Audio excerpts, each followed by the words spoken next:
Yes, that is right. Coming in at number 22 is the McMahon family and the McMahon faction, including the corporation.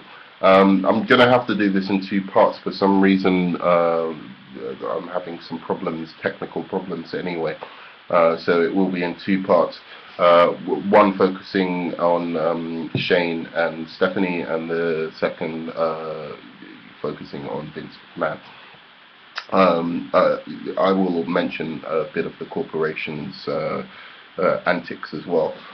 So, the corporation, one of the best villainous factions of all time, comprised of some of the most talented performers in the industry, who just so happen to be pretty much the royal family of that industry, as in the Vince McMahon was the owner, and Shane and Stephanie obviously the heirs to the kingdom or the empire.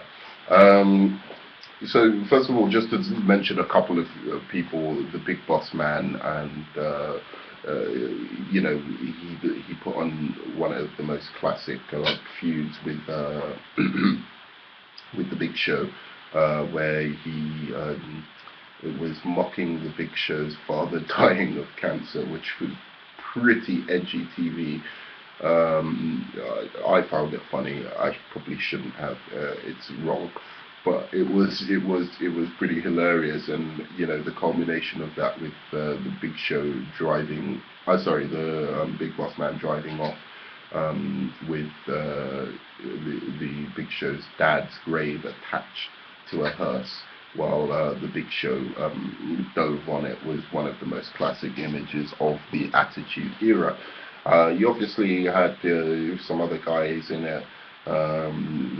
Ken Shamrock, who was great as like the kind of psycho heel, the kind of hard man of the group.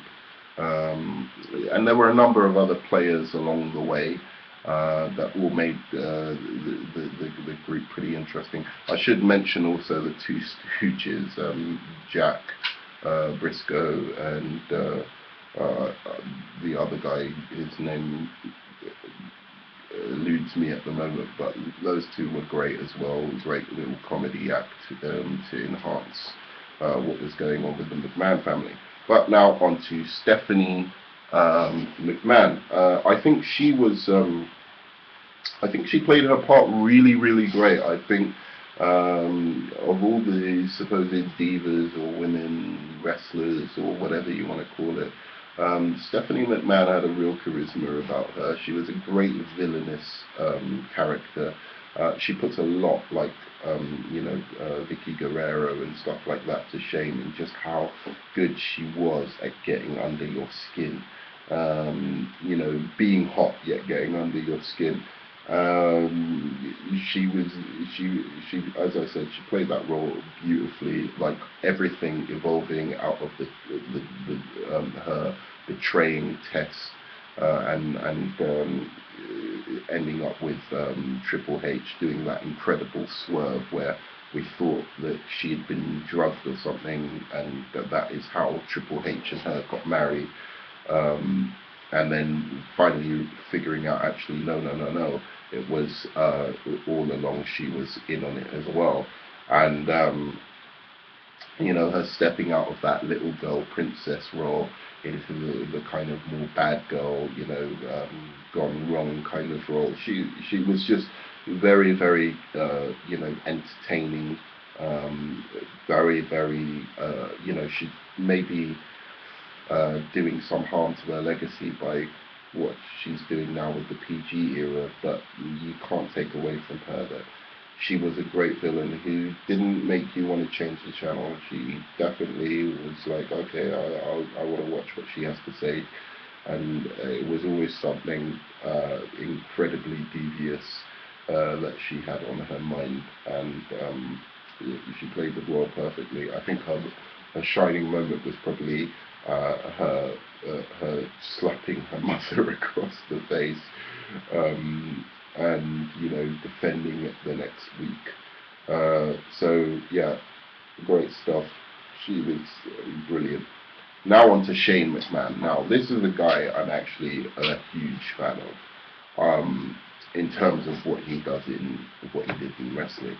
Anyway, I think this guy, if he wasn't part of the McMahon family, possibly could have gone down as one of the greatest in-ring performers and charismatic performers of all time.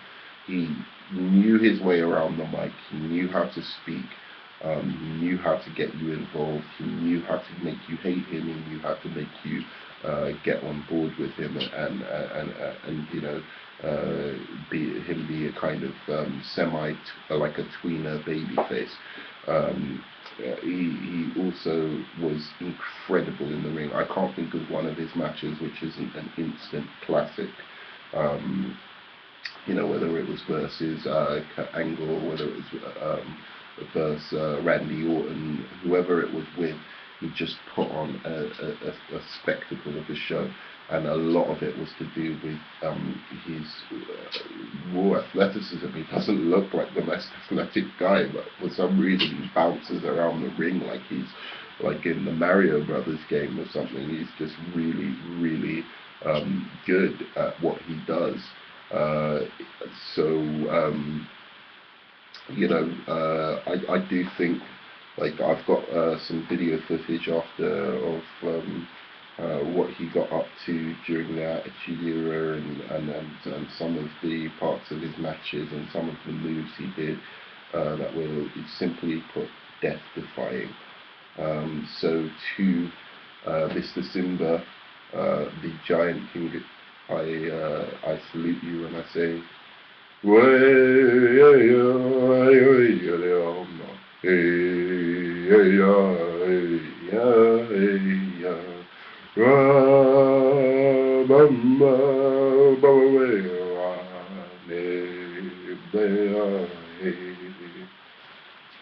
to Shane, the Lion King, Mr. Simba, and Stephanie.